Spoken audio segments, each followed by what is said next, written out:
talk, first of all, to Mary from Sacramento here. Mary, welcome to The Narrow Path. Thanks for calling. Hi, Steve. I have called in about this before. My phone tends to hang up on you, so I hope that doesn't happen.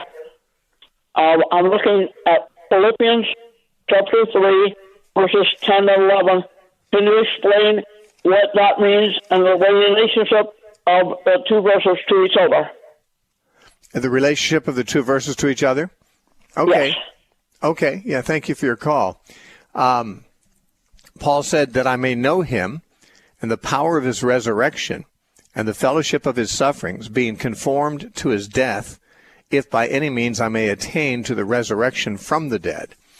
Now, as far as what he means by his desire to know Christ in the fellowship of his sufferings and the power of his resurrection, I'm assuming that he's saying that there's both aspects of Christ to be known.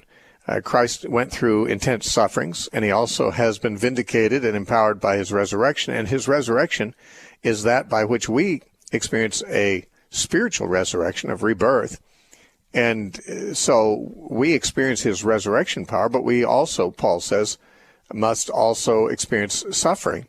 And that's part of our fellowship with him, too. Fellowship, the word koinonia, means sharing together, participating together in something. So we're sharing in a common experience with Christ, which is one of the things that, when it comes to relationships, helps to deepen relationships between two parties. If two people are friends, but one has suffered very much and the other has suffered very little, there are areas of the life of the sufferer that are not known and cannot really be known firsthand by the friend who hasn't suffered. Not that we should desire suffering, unnecessarily, but that Paul was suffering for his relationship with Christ, and he was seeing that as something that drew him into a closer intimacy with Christ, because Christ suffered, and now when you go through sufferings like your friend has, or like somebody you're in a relationship with has, if you've gone through sufferings together, that really bonds you together in a way that other people don't experience. And I think that he's saying that Christ suffered, and Christ continues to suffer, by the way. Paul said in Colossians that he was pleased that he, in his body, was filling up the measure of the sufferings of Christ for the church. What he was apparently saying is that Christ still suffers. Even though he's gone to heaven, he still suffers through his body's suffering. And we are his body, and when we suffer, he suffers in us. And Paul sees himself as, enduring along with Christ the sufferings that must be suffered in favor of the church's well-being and growth and maturity and expansion. And that's, that gives him a place of connecting with Christ that he wouldn't have at a level that's the same if he didn't suffer also. So I think to fellowship with Christ in the fellowship of or to know Christ in the fellowship of his suffering, he's simply talking about how these sufferings do not damage his spiritual life. If anything, they bring him into a more intimate knowledge of Christ, because Christ has suffered. Now Paul knows more what it's like.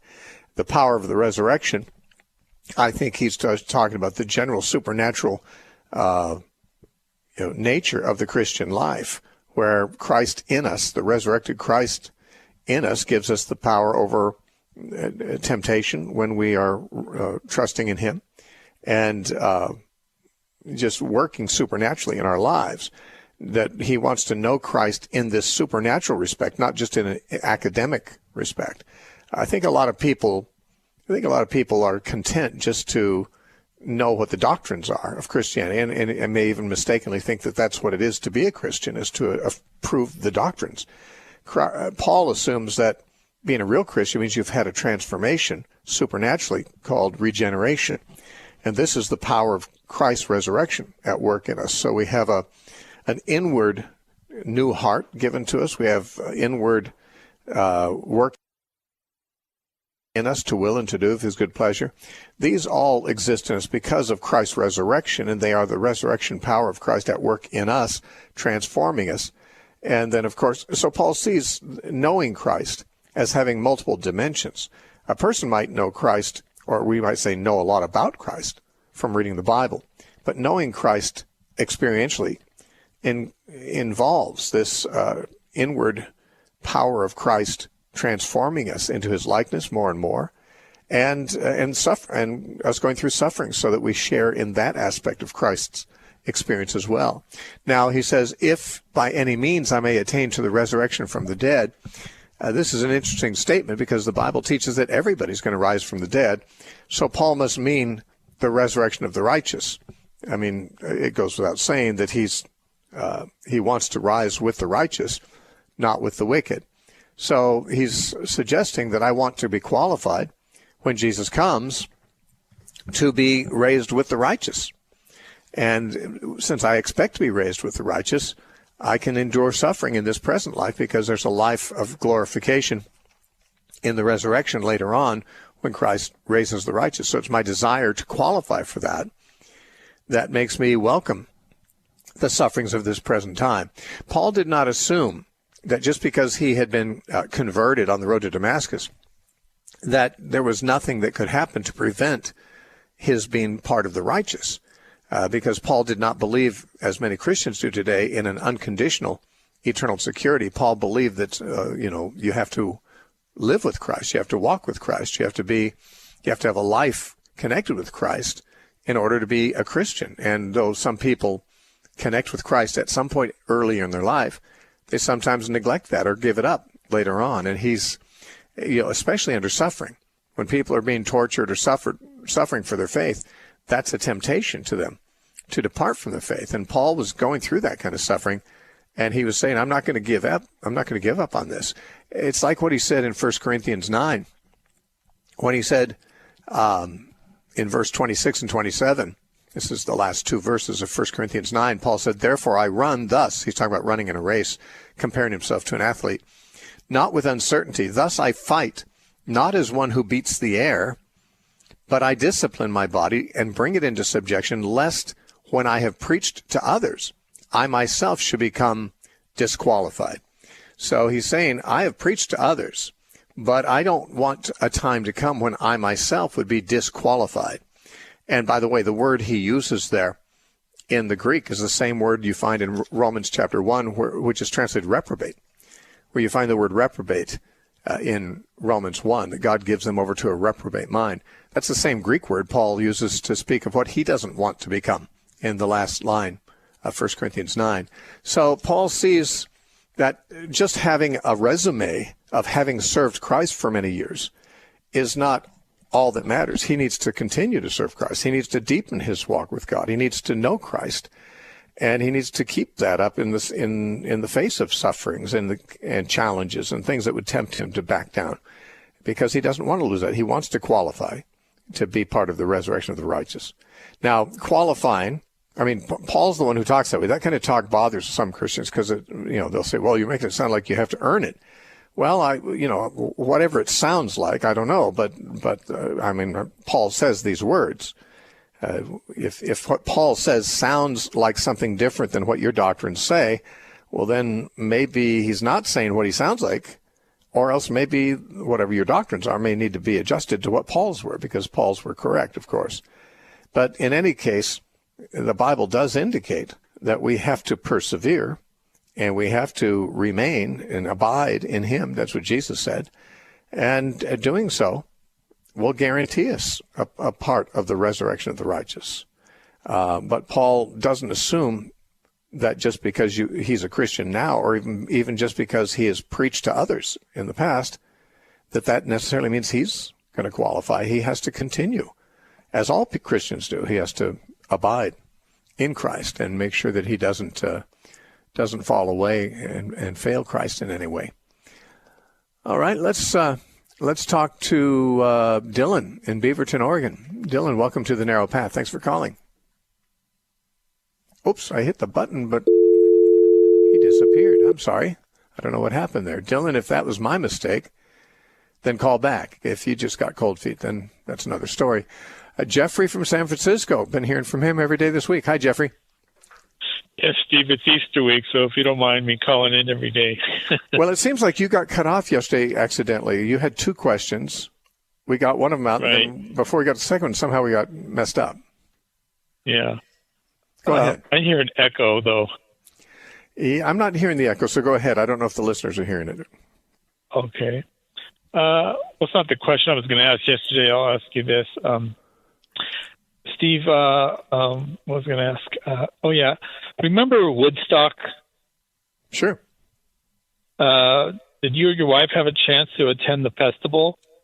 No, I was not a hippie. I was a Jesus freak, and I was also pretty young, and traveling to New York would not have been an easy thing for me. Nor was I motivated to. I never really attended a lot of concerts. I liked rock music, but I didn't attend a lot of concerts. I was pretty poor. I want to ask you. So, do you understand what the Woodstock was all about? No, not really. I mean, I just figured it was about drugs and sex and rock and roll. Uh-huh. Oh no, it was more than that. Okay, is this a Bible related question or a Christian related question? Yes, it is. Yes, it is. Okay, go ahead. So I was going to say, we're being influenced. You would agree that we're being influenced by sources we can't see with our eyes and stuff. And, sure. And what was going on? I would say that during the counterculture movement, that the hippies they were trying to usher in the Age of Aquarius. Yeah, well, I remember hearing a lot about that. The Age of Aquarius is depicted by peace, love, understanding, brotherhood of man, one with the world and one with God. Okay. And so that's what was going on, I would say, biblically speaking. But they couldn't do it because only Christ can do that. Christ has the power to do that. Mm-hmm. And so that was a message they were trying to spread to the world. Do you see any biblical parallels with that? Well, it's more like biblical contradictions to that. Now I'm hearing the echo. I'm not sure why. You were hearing one at one point. I'm going to put it on hold. Maybe that'll help. I would say that it would be more like a counterfeit. The kingdom of God, Paul said, is righteousness and peace and joy in the Holy Spirit. In other words, it's not a perfect world, but it's individuals who have Christ, the sum total of individuals who have Christ, experience the phenomena of spiritual righteousness and spiritual peace and spiritual joy. Now, I believe there's going to be something more than that when Jesus comes back, more than just the spiritual joy. I believe that when Jesus comes back, he'll set up an actual kingdom. His kingdom already exists, but I think that his kingdom will be universally acknowledged, and he'll be present here, and the world will be perhaps what the hippies were dreaming of, but it won't be like that, because their dream included, a lot of drugs and sex and things that won't be part of that. But I think that people have always looked for a utopian age. Certainly, the hippies weren't the first to come up with that, but they were like many others in that they would love to have seen an age of peace and righteousness and, well, their ideas of justice or whatever. But yeah, that's just the world's counterfeit of what God has to offer. And the world has always come up with its counterfeits of what God has to offer. Lots of people want the benefits that Jesus really offers, but they don't want the responsibility that comes with having a king or a lord or somebody that they have to obey, somebody they have to please other than themselves. And I think that's where the hippie movement fell short. And they did fall short because in 1969, the same year that Woodstock occurred, the hippies carried a coffin full of flowers through Haight-Ashbury in San Francisco, declaring that the hippie movement was dead. And that it was just about that time that the Jesus movement kind of took off. And that's because a lot of the hippies really were looking for what God has to offer, but they didn't know until perhaps around 69 or 70, or even later for some of them, that these things were, part of what it means to belong to Christ. But, of course, following Christ and obeying him is also a significant part of that. All right. I appreciate your call. God bless you. Let's talk to Travis from San Diego. Travis, welcome to The Narrow Path. Thanks for calling. Hi, Steve. Hi. You heard about the cathedral fire in Paris? Sure. Yeah, they said they found the crown of thorns of Jesus. You think that's true? I don't believe the crown of thorns that in the Notre Dame Cathedral. I don't believe the crown of thorns is likely to be the real crown of thorns that Jesus wore. I mean, it could be. It could be, because I don't know of another place where that crown can be found, but I have my doubts that anyone has it anywhere today. Yeah, that's 2,000 years ago. How would he save it? Well, I mean, it's possible that crown would still exist somewhere if somebody did save it. But somebody asked me the same question. I think it was yesterday, and I just said I don't know of anyone who would have had an interest in saving it while it was still around to be located. I suppose when they took it off Jesus' head would be probably when they took him off the cross, and I would assume that anyone who is loyal to Jesus would be following his body to the grave rather than looking for that crown and saying, hey, I want to keep that thing, because after all, they didn't know he's going to rise from the dead. That crown of thorns was just put upon him as a mockery of him, and I don't think his disciples would have thought of something that was a mockery of him to be a relic that they would have held on to. And anytime after the first day or two, that is after he rose from the dead, I don't know that anyone could locate that crown. It probably was thrown away somewhere. So I really have doubts that anyone has it. That's my position. Oh, yeah, me too. All right. Thank you, Steve. Okay, Travis, thanks for your call. All right, Benjamin from Los Angeles, welcome to The Narrow Path. Thanks for calling. Hey, Steve. Hello. First caller. First-time caller. Never called you. Thanks for calling. Good to have you. Thanks a lot. You're a very wise man, Steve. I listen to you a lot. So anyways, hey, Steve. The reason I'm calling because I think about a week ago there was a man that he was talking about that he was struggling with adultery, and you try to talk him through it and stuff. Remember? I think it was last Tuesday or something. Maybe. Yeah, maybe. To tell you the truth, I have so many calls, I forget when any of them were. But go ahead. Yeah, it's a blur. I get it. But have you ever heard the teaching about communion? Basically like the Passover. I'm not sure which teaching you're talking about. Yeah, the communion that Jesus had with his disciples was Passover. Yeah. But actually taking the communion itself to basically to fulfill Romans 6, like dying to yourself, killing the flesh. Well, I mean, we can do that with or without taking communion. I mean, dying to yourself isn't a matter. It's a matter of the heart. It's not a matter of what you put through your mouth or into your stomach. No, but I'm saying that it's a great help because, for example, in Luke, Jesus specifically said, Luke 22, he says, this is my body which is given for you, and do this in remembrance of me. Basically, he died for us, and that fulfills the Passover. Yeah, like it does. Communion. Yeah, it does. This is where I learned it from. Perry Stone, right? Yeah, I've heard of Perry Stone. I've never listened to him. Go ahead. But his teaching, I found that works. It was called the meal that heals.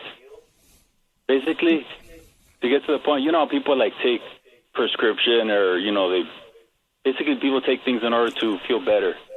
But wasn't Jesus spiritual food? Well, that's making certain assumptions about the communion that I'm not necessarily making. See, I don't believe that taking communion is literally taking the body of Jesus or the blood of Jesus. I personally think that his statement, this is my body and this is my blood, because it in fact was a Passover meal. He was going through the ritual of the Passover in which they normally would say, this bread is the bread of affliction of our fathers in Egypt. That is to say, they'd be remembering their ancestors who had suffered in Egypt, and the bread represented the affliction of their fathers in Egypt.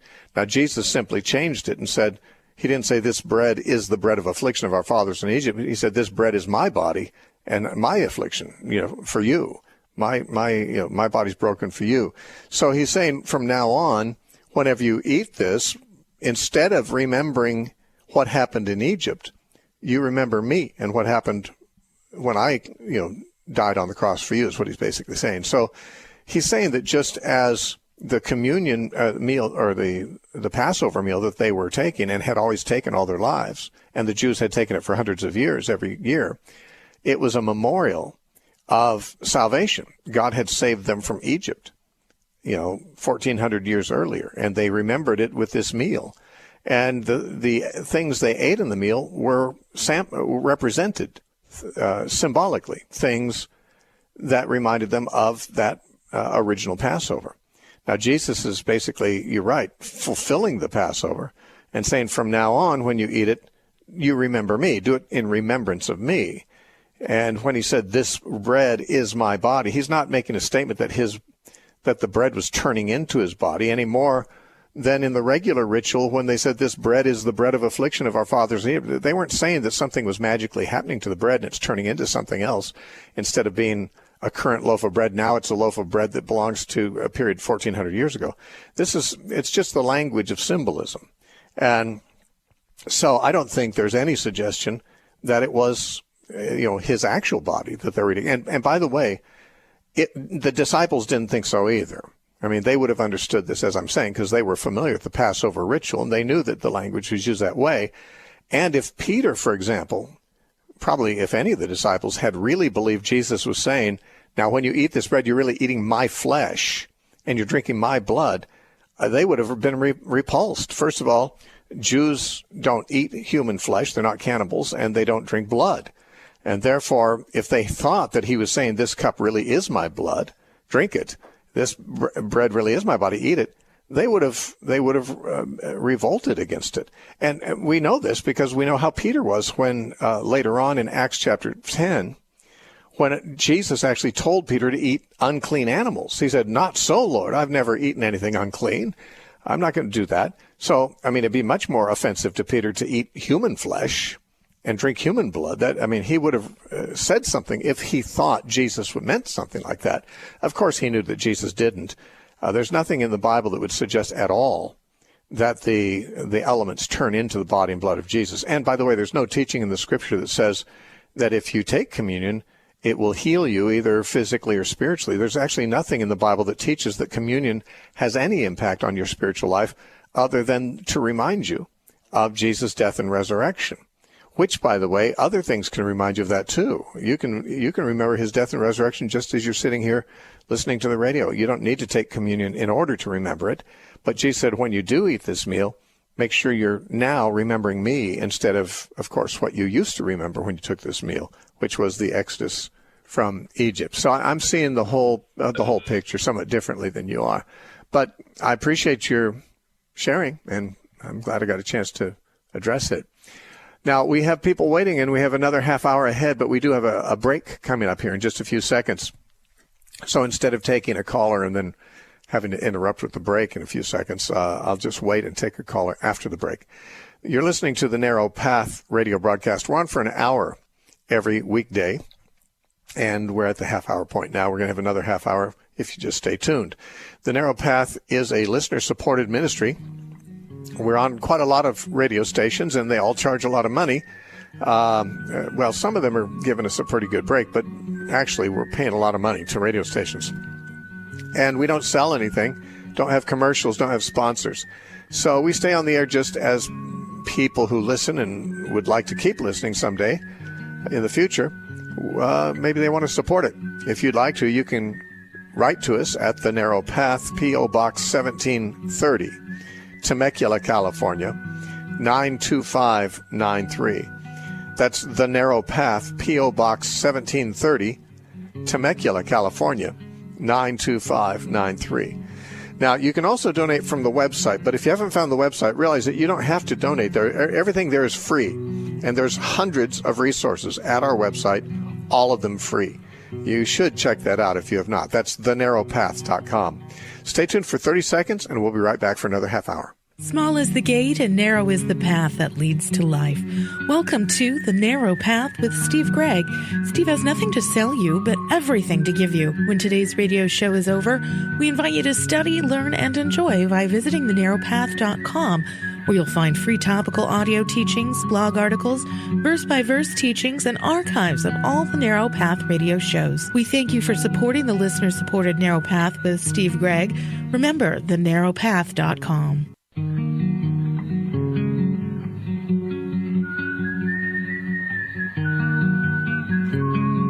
Welcome back to the Narrow Path radio broadcast. My name is Steve Gregg, and we are live for another half hour before we end this program today.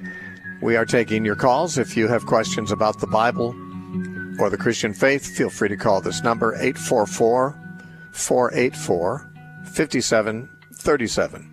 That number again is 844-484-5737. And I want to announce something that's coming up here in just a little over a week, and that is I'm going to be teaching in Hawaii for a couple of weeks. The last, the week that begins at the end of this month, and then the first weeks of May. I'm going to be teaching in Honolulu 1 week, and I'm going to be teaching in Kona the next week. And I say that because although my mornings are full because I'm teaching every day for Youth with a Mission, my evenings are pretty flexible. And so if people who are listening in Hawaii want to set up any kind of a gathering, it can be in a home, it can be larger than a home, but if you want me to speak someplace, feel free to give me a call. We'll put it on the calendar while the dates are free. So if you're interested in doing something like that, just write to me, steve@thenarrowpath.com, and let me know, and we'll try to set something up in either Honolulu or Kona at the end of this month. All right, let's talk to Dylan from Beaverton. Hey, Dylan, did we get cut off or something? I think something happened. Yeah, I did earlier, yeah. Okay, welcome. Thank you. So I had a question about 1 Timothy 2:15, where it says, women shall be saved through childbearing if they remain something. I can't remember it off the top of my head. Yeah, if they continue in faith and some other things that Paul lists, yeah. Right. Could you just explain what he means by that? Okay. Paul says, nevertheless, she will be saved in childbearing if they continue in faith, love, and holiness with self-control. It's interesting how he changes it from she to they, and I'm not sure if that's just Paul, not being consistent with his grammar, which is sometimes the case, or if there's a significance there. Paul has just said in the earlier verses that he does not place women in the role of eldership in the church. And he says that's partly due to the fact that God created man first and made the woman second to be the assistant to man, but also because the woman took the lead in sinning, first of all, that she ate the forbidden fruit before man did. And so her created the creation order and also her role in the fall, Paul says, are influencing him not to place women in the highest roles, not the highest roles, but the eldership roles in the church. Those are not the highest roles. In fact, if anything, they're the lowest roles. Jesus said whoever would be chief has to be the slave of all. But he says, nevertheless, she, presumably he means a woman, a generic woman, women in general, she will be saved in childbearing if they continue in faith, love, holiness, and self-control. What does it mean she'll be saved in childbearing? There are some who believe that what Paul is saying is that even though woman took the lead, as it were, in sinning, which Paul has just mentioned, women will also take the lead in bringing salvation from sin, in the sense that it would be a woman, Mary, who would bring the Savior into the world. And interestingly enough, the curse that came upon the woman when she sinned was that she'd have pain and sorrow in childbearing increased. Well, it'll be childbearing. That activity is what will bring salvation and to herself and to others. She who has, initiated the problem of sin will also be the one that God uses to initiate the salvation from sin by her childbearing. Now, I have to say that is that's an explanation that I haven't really been persuaded of, though quite a few commentators have taken something like that. And since many do, there may be more virtue in that particular explanation than I have given it credit for. I tend to see it this way. When Paul says that women will be saved in childbearing, what does saved mean? It doesn't mean they're going to go to heaven because they have children. Certainly. The Apostle Paul knew very well there are women who give up marriage and child raising for the sake of the gospel, and he actually says that's a good thing. And, of course, if that was going to forfeit their salvation by not having children, then he wouldn't say that was a good thing. He's not teaching that, that salvation in the sense that we sometimes think of it, that is, going to heaven when you die, is connected at all with a woman bearing children. But in the Bible, salvation is a much broader term than we often think of it. We often think of salvation merely as getting my ticket to heaven so I don't go to hell. But in fact, in the Bible, salvation is a total holistic restoration to a relationship with God as it should be and to our state as we should be, like Christ. Salvation isn't just our redemption from crimes we've committed, but actually salvation from our own sinfulness so that we can live a holy life. And holy living is every bit as much a part of biblical salvation, which has many aspects to it, as is the part that we call justification. Holy living, we call it sanctification. That's part of salvation too. And I think what Paul may be saying is that although women will not be, serving in the ministry of being elders, they will serve in another kind of ministry. And in that role, God will, sanctify them. They will experience the sanctifying effects that come from motherhood.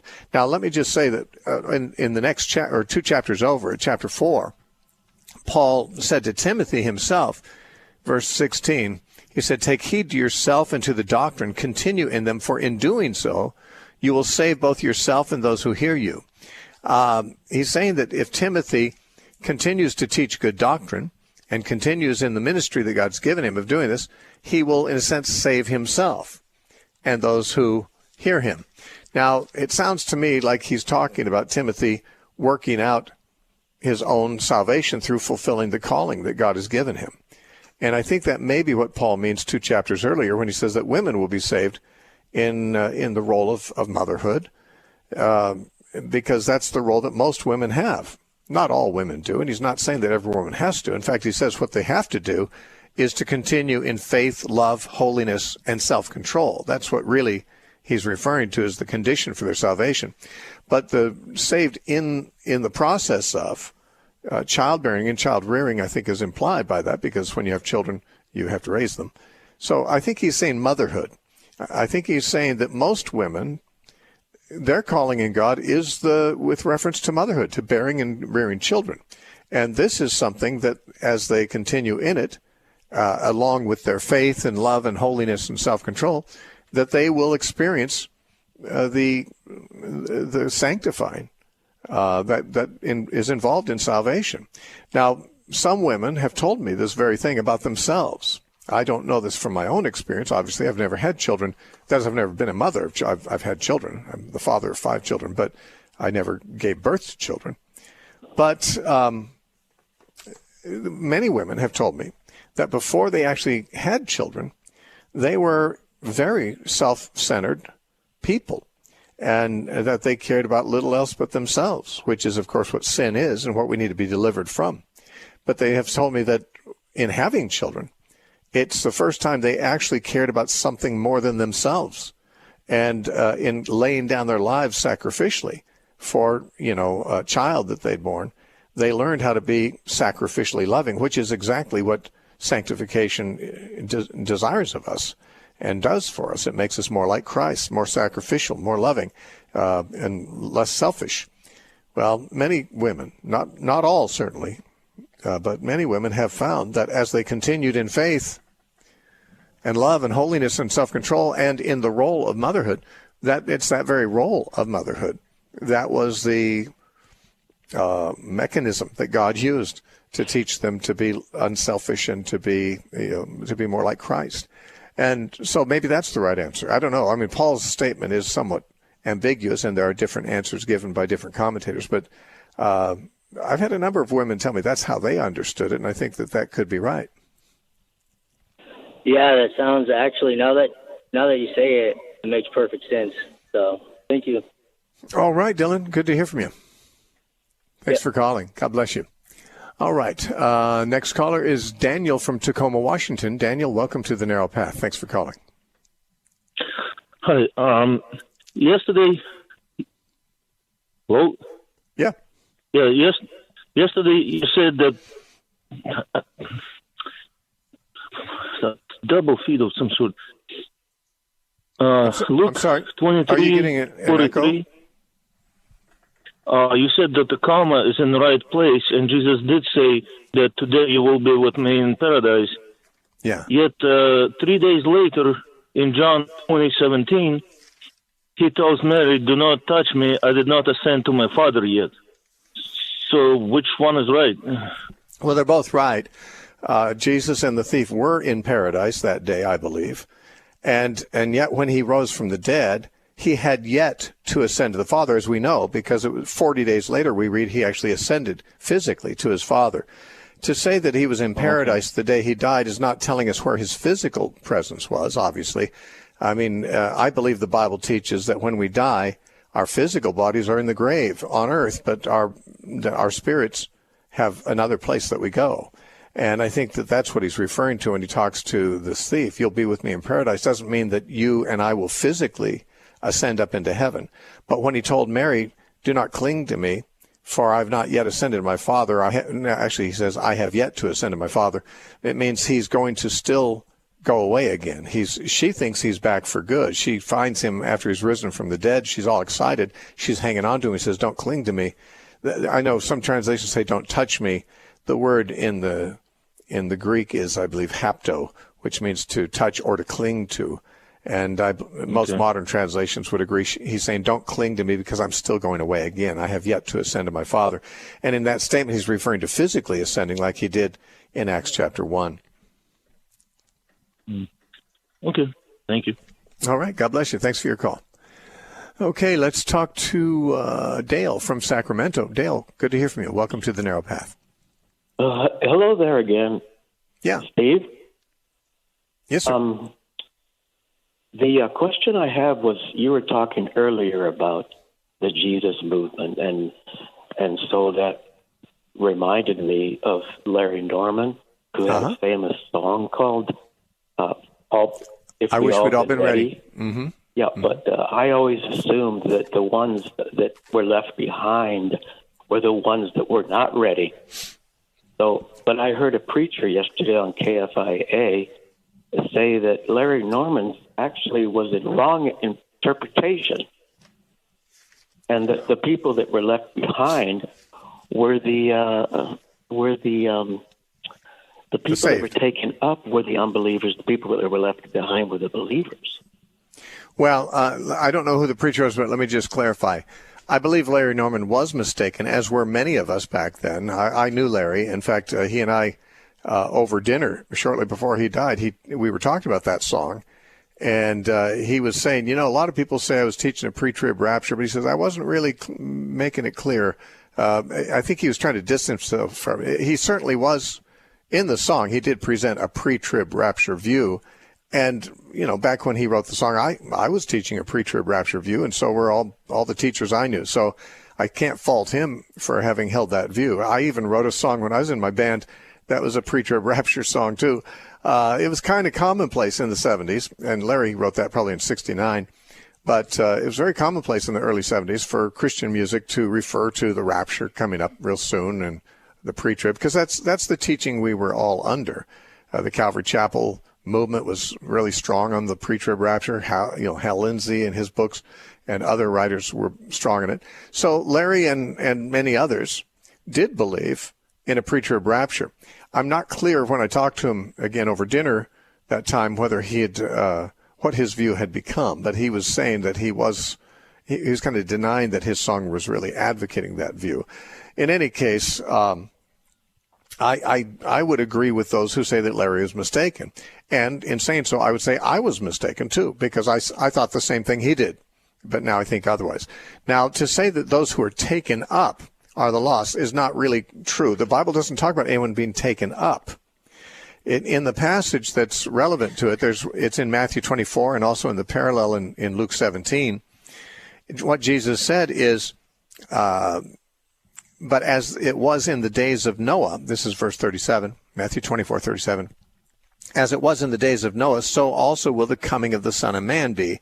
For as in the days before the flood, they were eating and drinking and marrying and giving in marriage until the day that Noah entered the ark, and they did not know until the flood came and took them all away. So also will be the coming of the Son of Man. 2 men will be in the field, one will be taken, and the other left. 2 women shall be grinding at the mill, one will be taken, and the other left. Watch therefore, for you don't know what hour your Lord will come.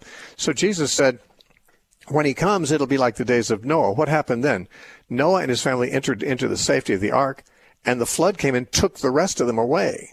So those who were taken in the story of Noah, according to Jesus, are the wicked. Now, they weren't taken up. They weren't taken into the sky or anything like that. There's no reference to anyone being taken into the sky in the passage, just being taken. And that's an idiom that means killed. They were taken in death. They were in judgment. And so also he says that's how it'll be when the Son of Man comes. One will be taken and the other left. Now, this sounds to me like what it says in Psalm 91. I think it's verse 11 and 12, but I'm not sure. I may have the verses wrong, but no, it's earlier in the chapter. It says, 1,000 will fall at your side and 10,000 at your right hand, but it shall not come near you. Only with your eyes shall you behold the reward of the wicked. Now, there it talks about people who are in near proximity, and the wicked are taken. They're killed. They fall. They don't go up in the sky. They fall. They're taken out of the world in death, and the righteous remain. So this is, I think, what Jesus is teaching also. And if you look at the parallel over in Luke 17, by the way, that's Psalm 91, verse 7. But in the same teaching, in Luke 17, it goes like this. Jesus said in verse 34, I tell you, in that night there will be 2 men in one bed. One will be taken, and the other left. 2 women will be grinding together. One will be taken, and the other left. 2 men will be in the field. One will be taken, and the other left. And they answered and said to him, Where, Lord? Now the disciples actually asked Jesus, where are these people being taken? And he said to them, wherever the bodies or the corpses are, there the eagles will be gathered together. Now, he's talking about corpses here. You want to know where they are. It's never hard to find corpses. There's always vultures or birds, eagles around to eat them. So they're saying, where are they taken to? And his answer is cryptic. He's basically saying, well, look for the vultures, if you don't know where they are. Wherever the corpse is, the eagles will be gathered there. So I believe he's saying they're killed. And also, just a few verses earlier, when in Luke 17, he tells that story of Noah again.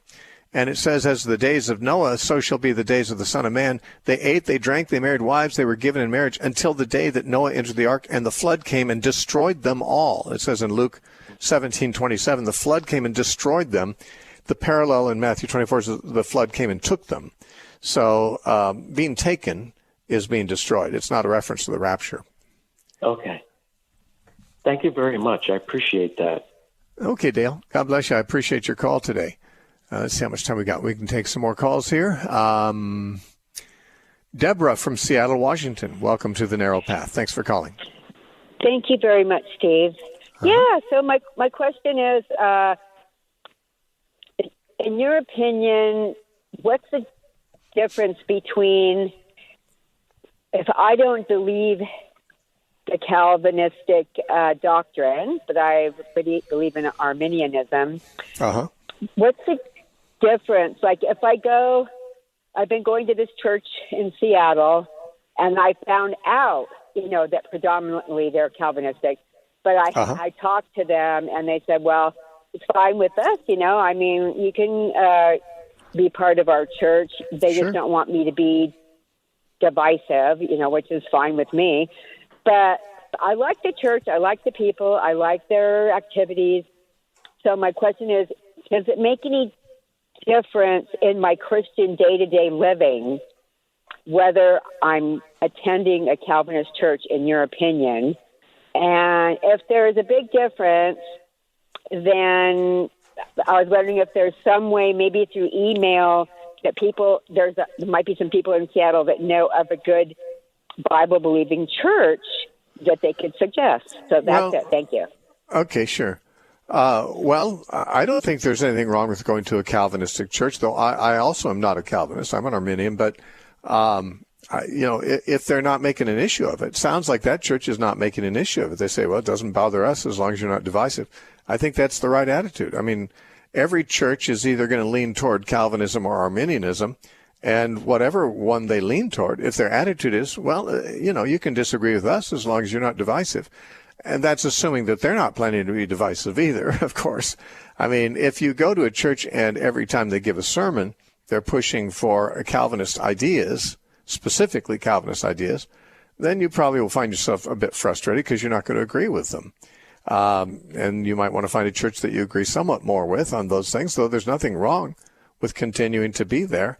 As long as they're not threatened by you, you don't have to feel threatened by them.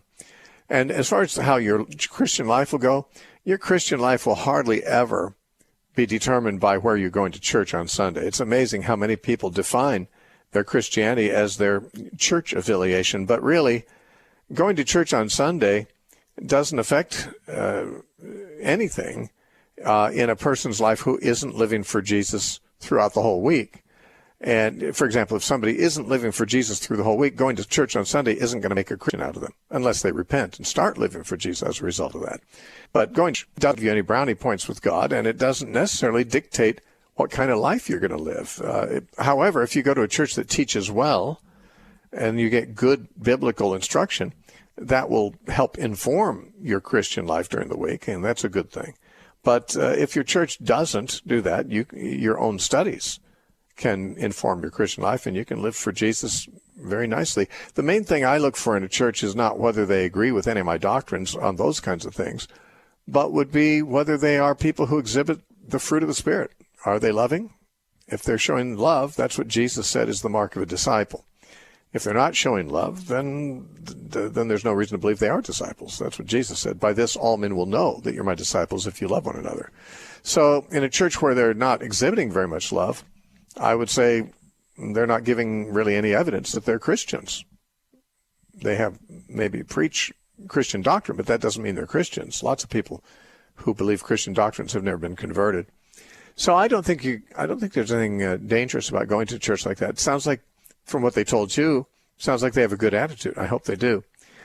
All right, let's talk to Luis in Massachusetts. Hello, Luis. Hello, Luis. Yes, hello. Hey, you need to turn your radio off or something because we're getting some feedback from that. Yeah. Okay. I'm going to be quick. Go ahead. My first one is, how can you explain me this passage where Saul consult a witch woman, a medium, and then to call spirit of Samuel after Samuel dead, and then we know Samuel was a Christian. How could that be? We know that woman was a Christian, yes. And then she was able to call the spirit of Samuel and talk to him. Yeah, well, question. Let's work on the first one first, in case we don't have time for the second. Then we can go to the second. The woman that you're talking about is the witch in Endor, whom Saul approached and wanted her to call up in a seance the spirit of Samuel, and she apparently was able to do so. Now, you're wondering, how that could happen. I don't think that normally does happen, but I think it did on that occasion. I believe that normally if you go to a seance, which is, by the way, forbidden in the Bible, and Saul was not right to go and ask for this. In fact, the Bible says he died the next day because of this, because he went to a witch on this occasion and asked for this. So he was in violation of God's commands by simply trying to contact the spirit of Samuel. And I think that if you do that, if you go to a seance, you will not probably contact genuinely the person you think you're contacting. It's probably a demonic counterfeit. In this case, however, God was doing something special. God was going to judge Saul the next day, and he allowed Samuel to come up and rebuke Saul and to tell him that. That doesn't mean that God approved of the witch, what she was doing or what Saul was doing. But since they were doing it anyway, God just stepped into the situation and sent Samuel up to give him this message. I've heard of other people, too, who were doing some things they shouldn't do, doing the Ouija board or doing the I Ching or other things like that, different forms of divination. And God got through to them with a message rebuking them for it. So I think that God can do that. He can do whatever he wants to do. And in this case, although it's wrong and forbidden to conduct seances, the Bible indicates that God allowed Samuel to come up this time because of God's desire, frankly, to rebuke Saul. And so he used Samuel to do it. Okay? You got another question? You need to turn your radio off. Please turn your radio off. My second question is, can you explain me what that means when Jesus went to preach unto the dead? Okay, Jesus, that Jesus went and preached to the dead, or the spirits that are in prison, is really what that says. It's in 1 Peter chapter 3 and verse 20. 1 Peter 3:20, here we go. It says, well, in verse 19, by whom, that is by the Spirit, who is mentioned in the previous verse, by whom he also went and preached to the spirits in prison, who formerly were disobedient, when once the long-suffering of God waited in the days of Noah, while the ark was being prepared. Now it says that Jesus, through his Spirit, preached to the spirits who are in prison in the days of Noah. I believe the spirits in prison in this case are those who were, at the time of Peter, they were in prison. They were in Hades, but they were not there when they were preached to. These are people who were preached to in their lifetime, but who are now in prison. And they were preached to by the Spirit of Christ, I believe, through Noah. I believe that what Peter is saying is that Noah was operating through the Spirit of Christ, and that therefore Jesus was preaching through his Spirit to those people who were rebellious in the days of Noah, who have now since died and their spirits are now in prison, but they weren't dead at the time. I'm sorry we're out of time. You've been listening to The Narrow Path radio broadcast. We are listener supported. You can write to us at The Narrow Path, P.O. Box 1730, Temecula, California, 92593, or go to our website, thenarrowpath.com. Thanks for joining us. Let's talk again tomorrow. God bless.